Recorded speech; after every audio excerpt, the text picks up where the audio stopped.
They say the most dangerous lies are the ones we want to believe. Not because they make sense, but because they come at the exact moment we're too broken to question them. That's how it was for me. I was at my brother's funeral, folding the collar of my jacket, when my phone buzzed. I thought it was the funeral home. It wasn't. It was her. Ning. We hadn't spoken in almost a month. 5 words. That's all the message said. I'm pregnant. It's yours. I didn't scream. I didn't even blink. I just stared at the screen like a man standing in front of a door he already knows is locked. The math didn't work. I hadn't been in Thailand in 7 weeks. But logic doesn't speak when grief is louder. I didn't think about stamps, boarding passes, or clinic timelines. I thought about her voice, her smile, the way she once whispered, "Papa," in the back of a moving van like I meant something. And for a while, I let myself believe her, not because I trusted her, but because I needed something to hold on to that wouldn't vanish in fire and ash. If you've ever ignored truth just to feel loved, this story is for you. If you like stories like this, subscribe to the channel and tell me in the comments where you're watching from. I hadn't heard from her in nearly a month. No messages. No voice notes. Not even a sticker. Ning just disappeared after I got on that plane back to Kansas. At first, I told myself she was giving me space. She knew my brother was dying. She knew I needed time. Still, when the silence stretched past 2 weeks, something tightened in my chest. But I didn't ask. I didn't want to sound insecure. I didn't want to ruin whatever we still had left. I was already grieving. I couldn't take another loss. Then, the morning of the wake, my phone buzzed in my jacket pocket. I thought it was the funeral home, but it was her. The message was short. I'm pregnant. It's yours. I just stared at the screen. My fingers stopped working. My mind didn't react.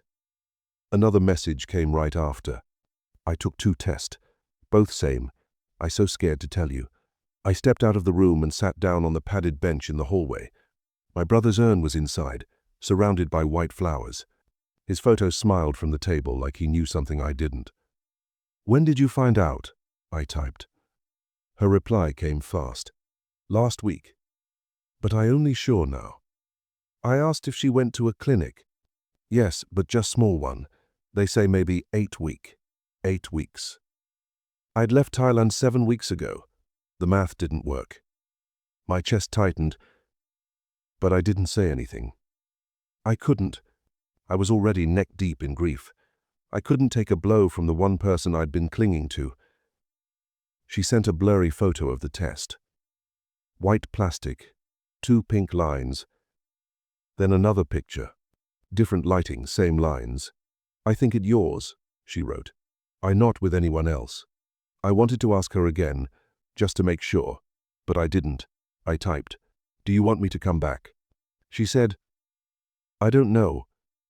I want baby have papa, but I don't want you hate me. My sister-in-law walked past and looked down at my phone. She didn't say a word, just gave me that look people give when they've seen a train wreck before it happens. You don't owe anyone anything today, she whispered, then walked off. I looked back down. Ning hadn't sent another message. I stared at her last words. I don't want you hate me. I reread them over and over. Was that fear? Was that guilt? Was it real? I didn't know. But something about it pulled me back in. I didn't want to believe she'd lie. She never asked for money. Never played games. I could still hear her voice in my head, teasing me at the noodle shop, calling me Kun Papa, laughing at my accent, taking my blood pressure at the bus station when I got dizzy. I clung to those memories like a man drowning. I wanted this baby to be real. I wanted it to be mine. Not because I needed a child, but because I needed to matter to someone. I needed something to hold on to. Something that wasn't pain. I typed back, I'll help. Whatever you need. She replied 10 minutes later. Thank you. I cry now. You good man. I stared at that sentence until my eyes blurred. I wanted to feel hope. I wanted to believe that maybe life was giving me a strange, unexpected second chance. But deep down, something was already breaking. I should have done the math. I should have asked more questions. But I was too tired, too broken, too willing to be lied to. And that's the truth I never told anyone until now. I met her at the bus station in Chiang Rai. I'd missed the last express van heading north and was sitting alone on a cracked plastic bench, still sore from the 4-hour train ride from Bangkok. My chest had been acting up again. Nothing serious, just the usual flutter, the one the cardiologist said I needed to keep an eye on. I was rubbing my left wrist when she walked up and held out a bottle of water.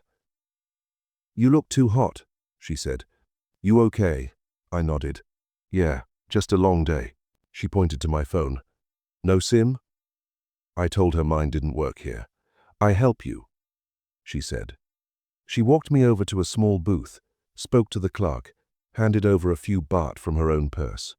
"Try now," she said. I got signal. Full bars. "You didn't have to do that," I told her. "It okay." She smiled. "You far from home?" I didn't ask her name. She didn't ask mine. We sat down again. Just a meter apart. She was wearing plain jeans, a faded blue shirt. No makeup.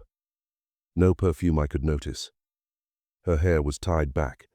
She looked like someone who worked hard and didn't complain about it. "You wait van?" she asked. I nodded. "Missed it." She said, "Next come late." "You wait long."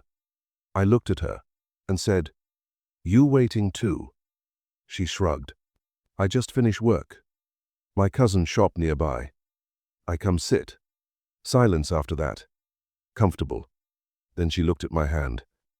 "You shake," she said. "Heart problem?" I nodded. "Minor. I'm okay." "My father have same," she said quietly. "But he die young." I didn't know what to say, so I just looked down at the floor. She said, "I not scare. Many man have heart problem. You take medicine?" I told her I did. She nodded once, like she was ticking off a list in her head. Then she pulled out her phone. "Line?" I hesitated, but handed mine over. We scanned the code. "Now, you not alone in Chiang Rai," she said. I smiled. I hadn't planned to meet anyone. After the divorce, I'd just wanted quiet. Thailand gave me that. The temples, the food stalls, the silent mornings. I didn't come for love. I came to rest.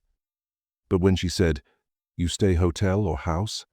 I answered her, "Small guest house, nothing fancy."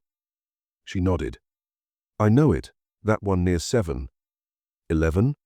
I blinked. "Yeah, that one." She laughed. "Cheap but clean. Good choice." I remember how that laugh felt. Not like a pickup line. Like something real. Like someone noticing me, not my wallet or my age. Just me. She stood up a few minutes later. "I go now," she said. "You okay?" I said, "Thanks for the help. I owe you." She shook her head. "You don't owe me. You just talk to me next time." And she walked away. I sat there with a working phone, an aching heart, and her name saved in my contacts. Ning. She called me Kun Papa for the first time while I was trying to pronounce the name of a dish on a plastic menu.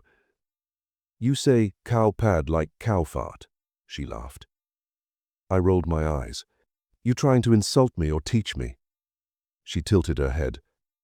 "I teach you, Papa." Slowly, slowly. I raised my eyebrow. "Papa?" She smiled, like it was the most natural thing in the world. "Too many Farang call me baby." I like opposite. I laughed, but something about it stuck. After that, she started using it more.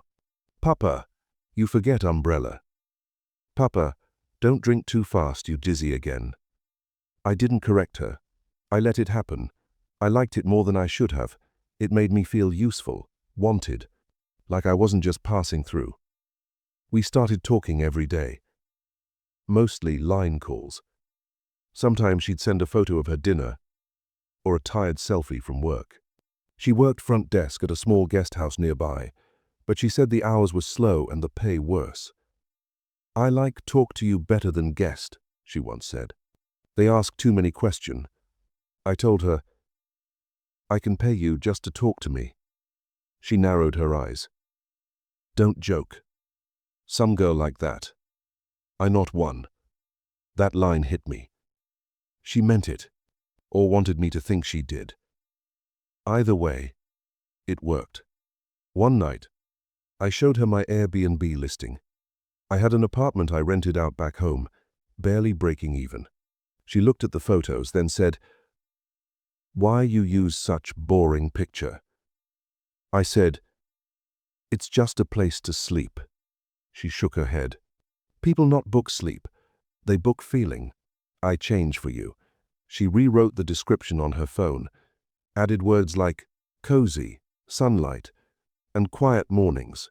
I hit save without thinking. She wasn't asking for anything. She was helping. It made me feel less like a foreigner, more like a man with a partner. A few nights later, we ate dinner with her cousin Juan. She is shy, Ning said when I met her. Juan barely spoke, just nodded, glanced at her phone a lot, and watched me more than she watched her food. I said, "You too close," Ning replied. "She helped me when my father gone." I asked when that was. She looked down. "Long time. I was small." I didn't ask more. I just said, "I'm sorry." She smiled but didn't say anything. After dinner, I offered to pay. Juan stood up first and walked to the cashier. Ning leaned in. She liked control. "Don't worry." I didn't argue, but something about Juan's eyes stayed with me. Not judgmental, just alert. I asked later, "Does she like me?" Ning said, "She don't like anyone." That answer felt too easy, but I let it go. That night, she called me just before bed. "You sleep okay, Papa?" I said, "Yeah. Just thinking." She said, "Don't think too much. You old already." I laughed. "You trying to lose your tip?" she replied. "You not customer. You mine." I paused. I wanted to believe it, but I couldn't forget how quiet she'd gone. The voice calls she avoided, the unanswered messages. Still, I typed, "Do you want me to come back?" I watched the typing bubble appear, then stop, then come back. "No need now," she finally said. "Your brother, funeral. Family need you." I wait. I should have felt relief, but all I felt was distance, like something important had just slipped through my fingers, and she was pretending she didn't see it fall. Just then, my niece walked in. I didn't hear her. She saw the test photo still open on my screen. "Is that a pregnancy test?" she asked. I fumbled the phone into my pocket. "Yeah," I said. "It's someone I know, from Thailand." She stared at me. "Is it yours?" I didn't answer. She walked out without another word.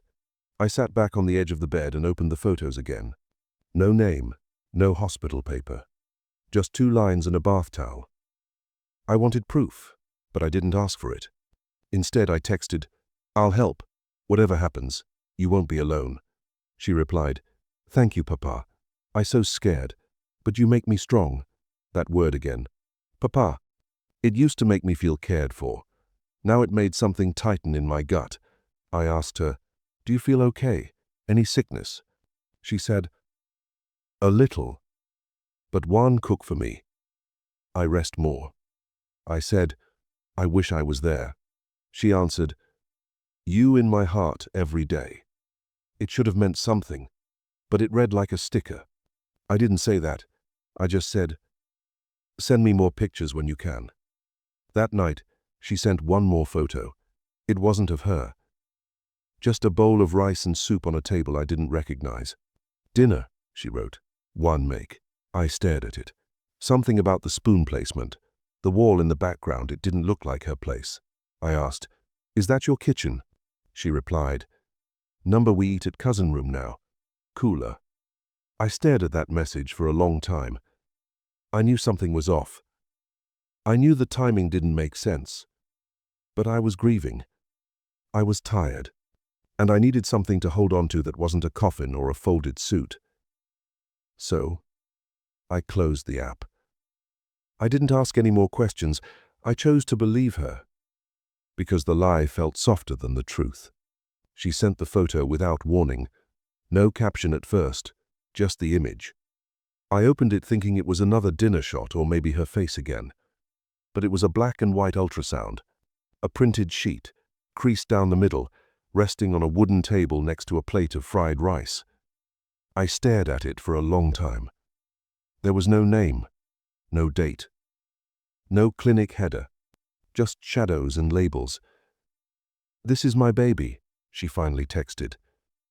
"Doctor say healthy. 8 week." I zoomed in. In the bottom corner, barely visible, was a watermark. Bangkok Pregnancy Network. My stomach dropped. I read it 3 times. We had talked about this. She said she was going to a small clinic in Lampang. My cousin worked there. She told me. I remembered it clearly. So why Bangkok? I didn't ask right away. I waited an hour.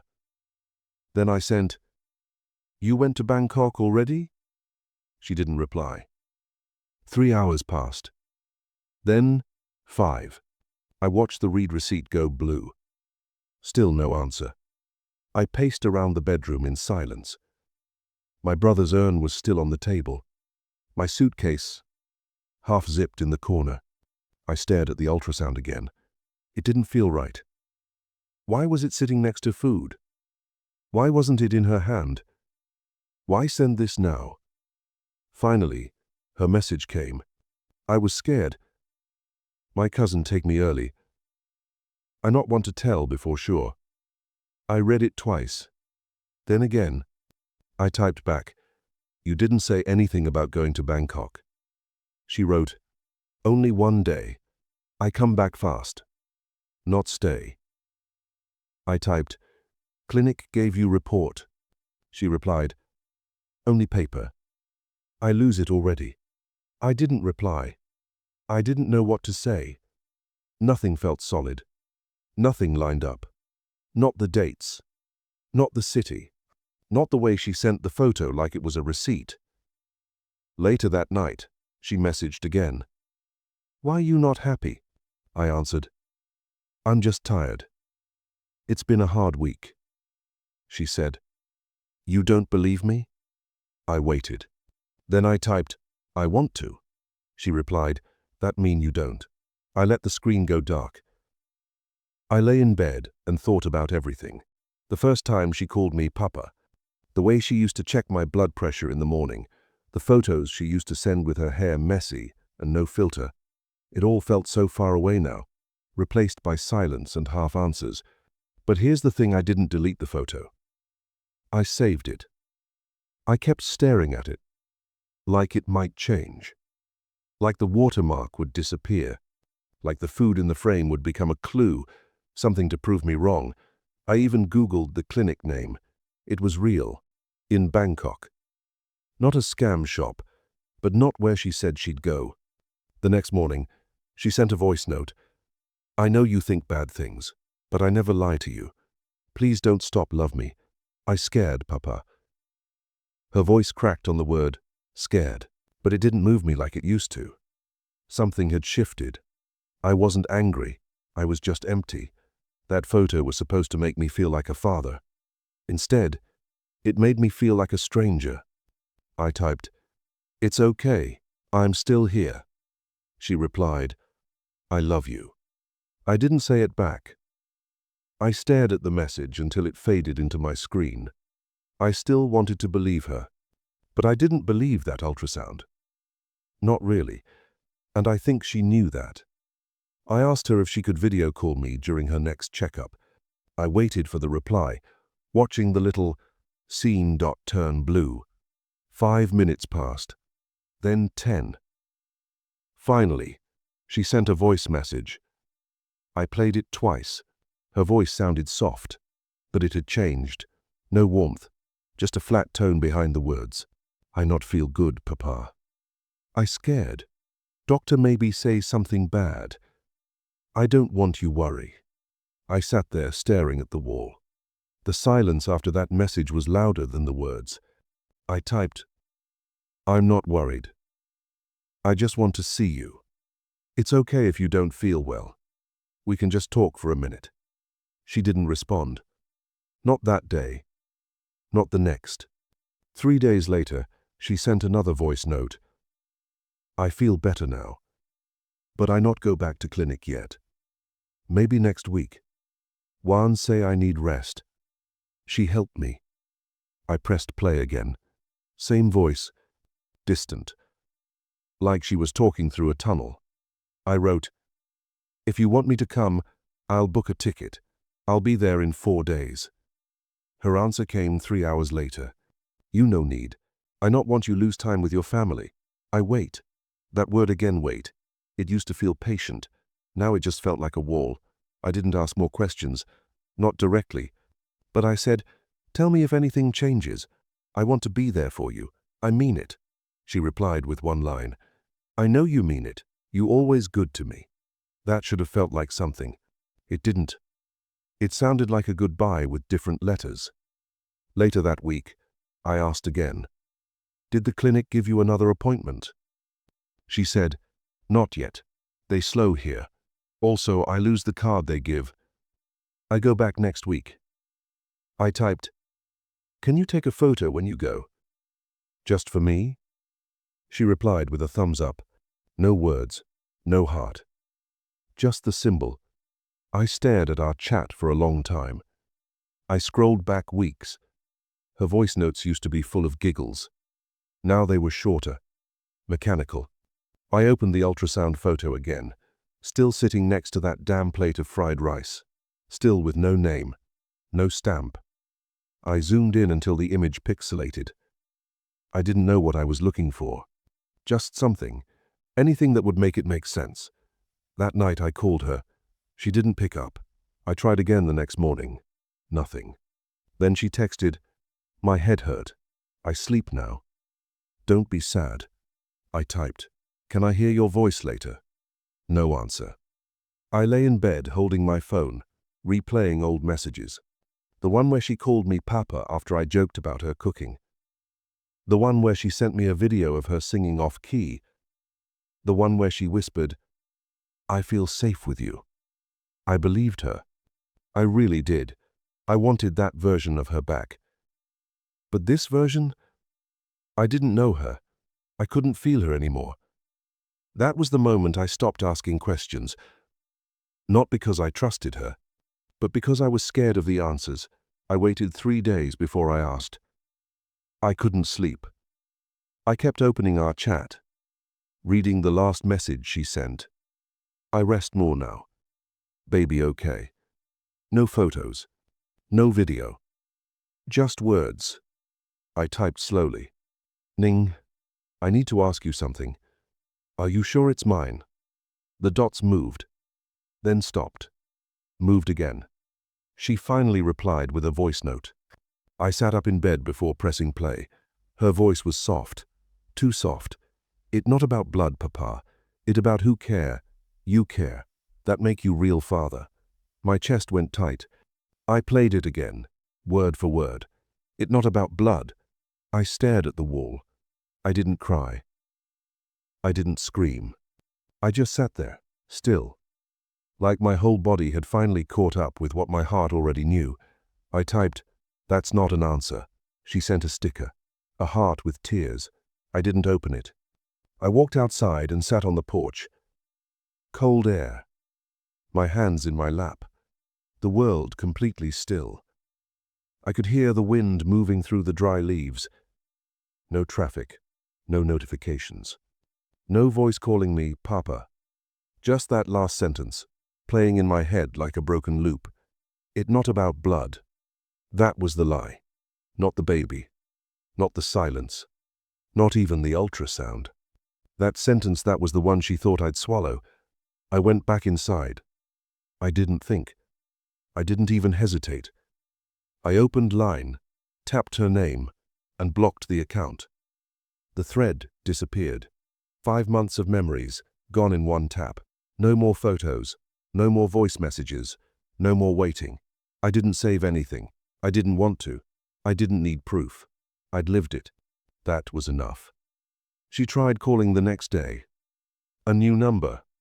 Thailand code. I let it ring. I didn't pick up. I didn't need another version of her voice trying to rewrite the truth. I turned my phone off for the rest of the day, just sat by the window and watched the sun move across the backyard. I didn't cry. Not once. Not because I was strong, but because I was empty. There was nothing left to squeeze out. That night, I found a photo of us still saved in my cloud, the one where she leaned on my shoulder at the temple. I looked at it for a full minute. Then I deleted it too. Not out of anger. Out of mercy. For myself. For whatever part of me believed her for as long as I did. The next morning, I got up early and didn't check my phone. I made coffee. Saturday in silence. No voices, no music. Just peace. Not happiness. Not relief. Just the absence of noise. I finally understood what that silence meant. It wasn't closure. It wasn't justice. It was just space, clean, cold space, where her voice used to be. And for the first time in months, I could breathe. 2 weeks after I blocked her, the phone rang. Unknown number. Thailand country code. I didn't pick up. I just watched it buzz across the table and go dark. 10 seconds later, it rang again. I knew it was her. I didn't answer. I didn't decline. I just let it ring until it stopped. She didn't try a third time. That was the last I ever heard from her.